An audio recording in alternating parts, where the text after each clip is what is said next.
Okay, so I'm going to show you today how to create a pencil crayon study using your graduated tone to make your work look three-dimensional, as well as it making it look realistic at the same time. So there's my study. So I'm going to be looking at a cupcake with obviously the sprinkles, etc. on. So I have my very light pencil drawing.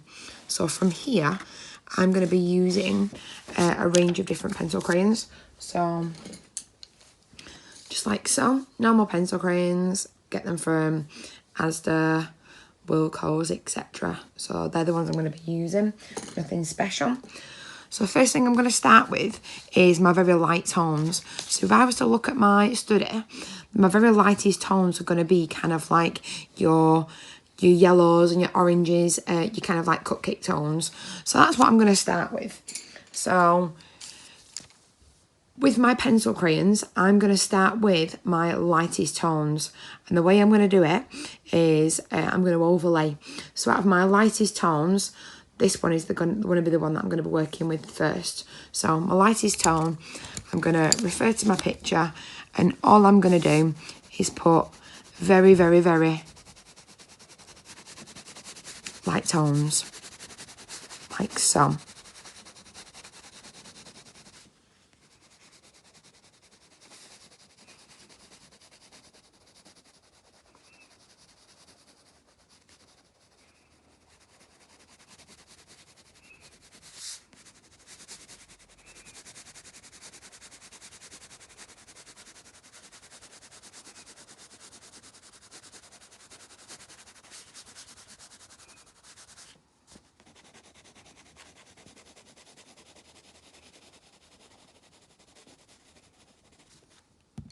Okay, so I've got my lightest tone on there now. I'm now going to go with my next darker tone now. So more like this one.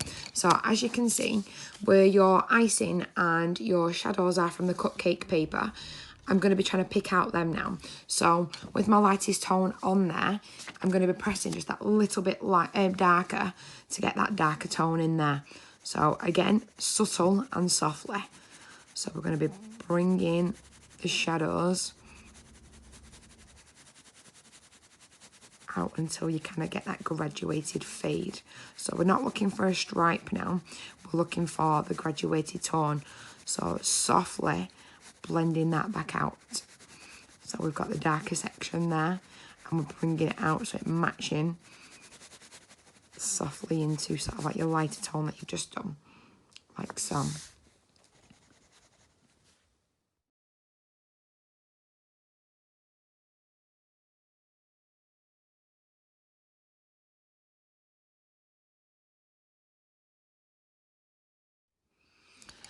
So again, I've done my second darkest tone now, so I've done that one and that one. Out of my next one, I'm going to start to pick out even more of the darker tones, so especially the shadows around here and around here. So I'm going to go for my very, very, very light brown mustardy sort of colour. So you can see how I'm going to pick out some of the detail here. So again, pressing on. So again, not pressing on too hard, but just even more harder than the last tone that you've already done. So you can see just the elements, sort of like the darker tones are going to be coming through. So again, very, very fine and softly blending that tone out. You don't want a sort of stripy effect to happen. So you're going to be bringing that softly into your main colour. So again, you can just see those bits starting to show up there. Again, underneath your darker bits. And this is how you build up layers upon layers, your realistic tones. Remember to kind of get these darker patches here as well. So these need to be sort of evidence within your work rather than it looking like it's a flat tone.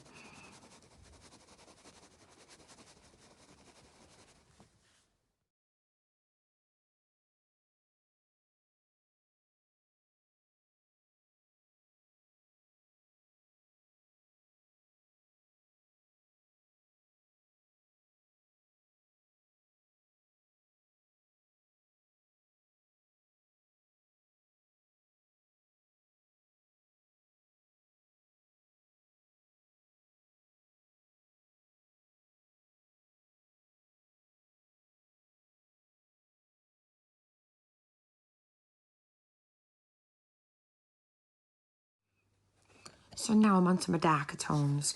So as you can see, we've got the very, very light, the medium tones, and an even darker tone that's going on there now. So I'm going to try and create these shadowy areas here and the bits that are obviously underneath there. As you can look here, there is highlights of maybe the white areas. So we're going to do something with them in a second. But I'm just going to show you again the overlay of these colours here. So because we're using a darker tone now, you want to make sure you don't press on too dark. So you've got that very bold, dark edge to it. Again, these are just soft tones, bringing the dark elements into it without pressing on so heavy. So these are your softer bits now.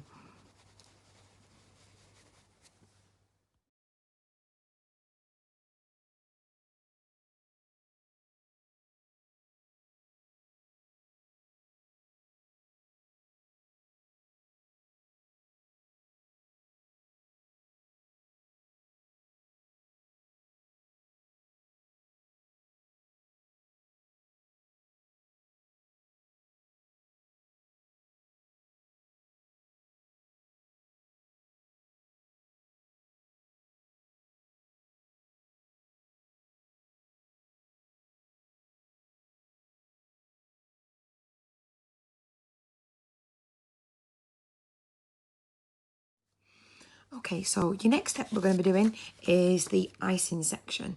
So we're going to be looking at how we can create, even though it's white, even though we can, how we can create those shadows in there. So when you're using, it's not always going to be white. If you look closely, you've got very, very elements of sort of like your blues, some of your greens, etc. And some, in some cases, just some grey areas. So rather than actually having to do the whole thing, we're only going to pick out the shadowy areas. So you just need those appropriate colours to do so. So whether you've got your blues,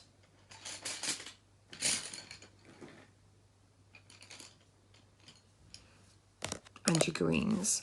So for this sort of type, again, you're going to have to use your lighter tones first.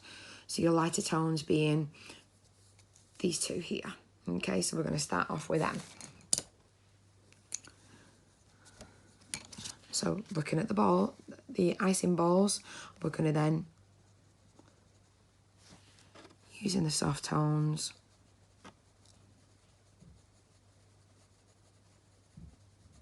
just be picking those out very softly. And you want them, rather than having like a very clear defined line, you're going to softly blend it out to your white areas. So you're not necessarily having to go all the way down here to get that blend. So it's only the soft and subtle ways rather than pressing on so hard. So always refer to your picture in which not all your shadows are underneath. As you can see, this one is coming up to pretty much 3/4 of your picture on that icing ball there. So you want to be making sure you're accurate at what you're doing and it looks realistic, rather than trying to draw what you think you're seeing. You're drawing what you actually see, so your observational drawing skills come in handy here.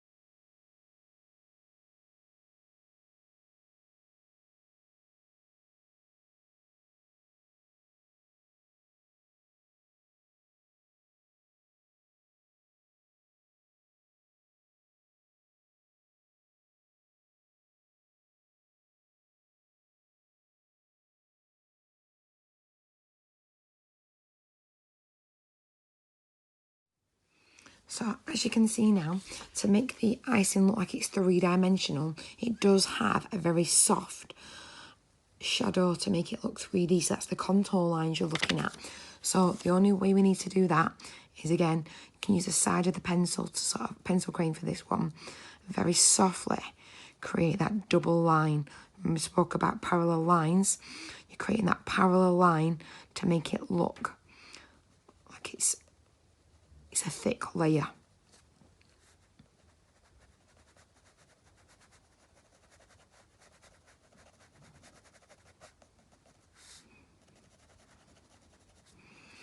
And again, to make, can you see some sort of the ripples in there?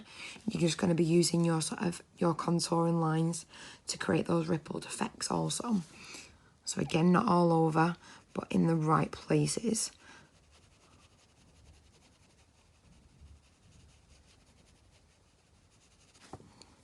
Okay, so then you go for your next darker colour. So again, we said that there's going to be greens in there. So we're picking out some of those green tones as well. So again, a nice soft overlay. You're picking out, again, some of those darker tones without pressing so heavy. Because remember, you're in the white area now. So you don't want to be kind of messing this up slightly. So soft overlays. Not even touching down into the white section. So it's the same process. We do your lighter tones, then you go for your darker colours after that. Overlaying, overlaying, picking out the details, picking out your contouring lines, your shadows, and away we go. So now I'm gonna finish this.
So as you can see here, I'm going to be doing the icing balls. So on there, there's very lots of highlighted sections. So can you see how you've got like your white tones, your darker tones even here, your mid blues, and then even lighter again. So we need to try and grasp all that. So as you saw, I've just done a very light tone, so there's always just a flat tone over the top of them.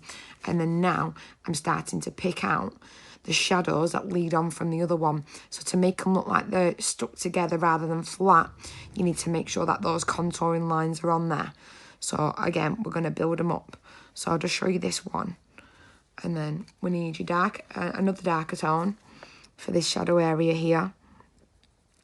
Again, you don't need to press on so hard because with it being a darker tone, it brings it out automatically anyway.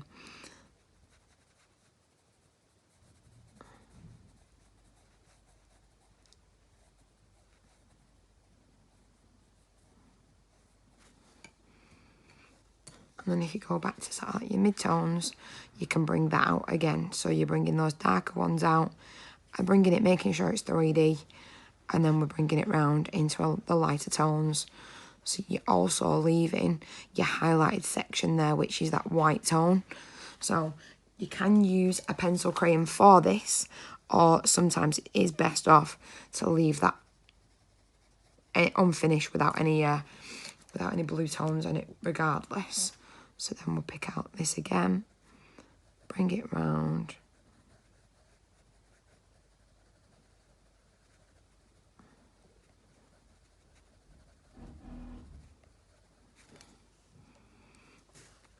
And make sure that contouring line follows your shape.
So as you can see now, I've done all the icing beads. The next section is going to be the two icing tops. So obviously this one's blue and this one's red. So I've got my blue tones here and my red tones here. So can you see how you've got a variety of different tones to create those 3D effects? So we'll start with the red one.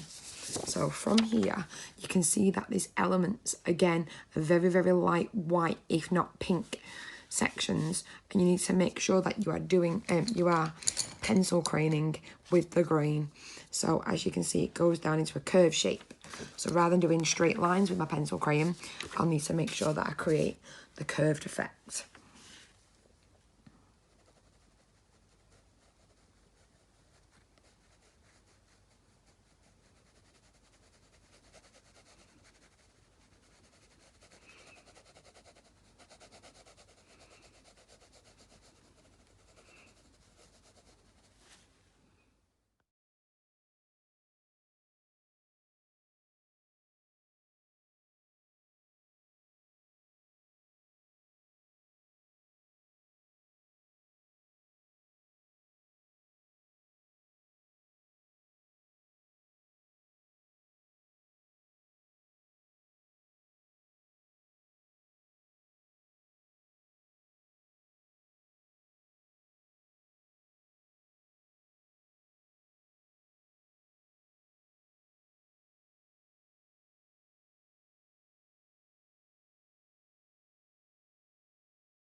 Okay, so as you can see, I've done the icing tops.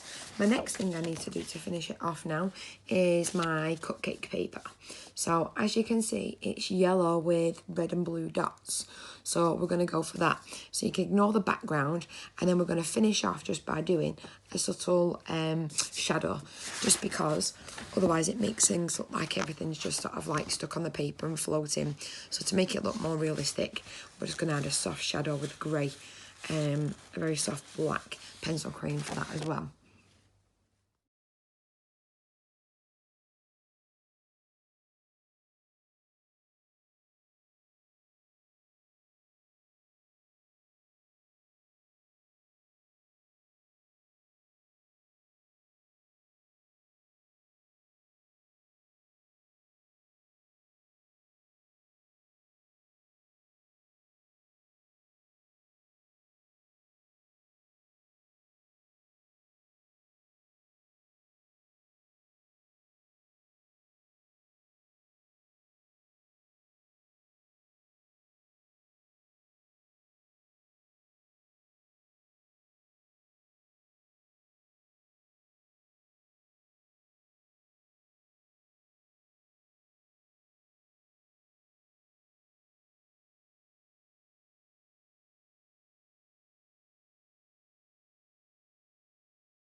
Remember when you're creating a shadow where your light source is coming from?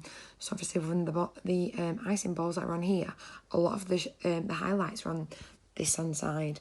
So it looks like obviously the light reflections coming from there. So you'll need to create your shadow on the opposite side. So you want your shadows to be sort of like coming from here.